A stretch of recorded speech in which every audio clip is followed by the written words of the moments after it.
Welcome to the MG5 POV, and this is a review with a brew. And this is the facelift. Now you're looking at it thinking, that's not a facelift. Well, on the exterior, you'd be right. It really isn't. The only thing that's changed is the triangle at the top and the rectangular box at the bottom. And that's because this car now comes with MG Pilot. The previous version didn't have MG Pilot or Adaptive Cruise. Now this has the full suite. And yeah, we all love Adaptive Cruise. You had Standard Cruise, but that was it. Now this retails for around 30 grand. It's also in the exclusive trim, but you can get an Excite, which is closer to, I think it's around £28,000. And both you can get with the government grant. So that's great news. So where do you start with this?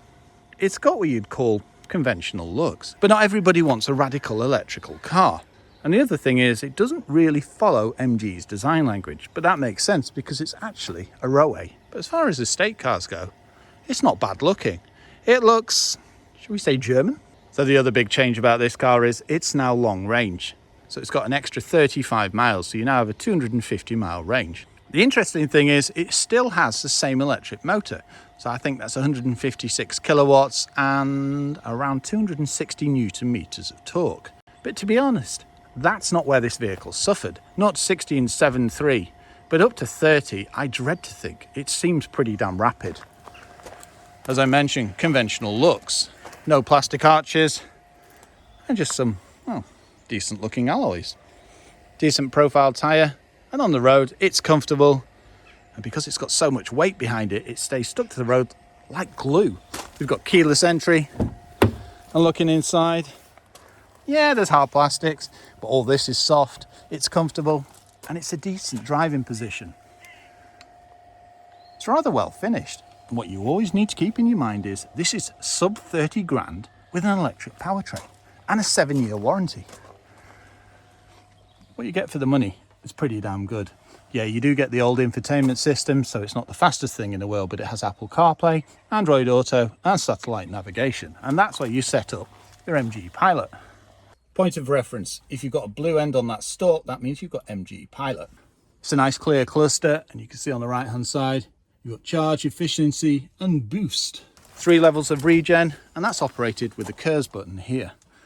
And I do love a rotary dial as a gear selector. It's a nice touch. That's the one thing that this vehicle has, lots of rotary dials. And you don't really need to do much navigation through the infotainment screen. Most of it's done with shortcut buttons, included the heated seats. I've got an electric seat, but the passenger's got a manual one. They're not the softest seats in the world, but they're supportive and comfortable. Sitting inside, look at that. It's not a bad car at all inside, it really isn't. I've got decent headroom, legroom, and unlike the ZS, I've got reach and rake in the steering wheel. That's great news. Stepping into the back, well, we've got a sloping roofline, so you'd think that would affect it. But it doesn't really. It's 6'3". I can sit in here quite comfortably. So I've got ample headroom in the back, but I've got decent legroom. Sadly, I can't get my feet under the seats though.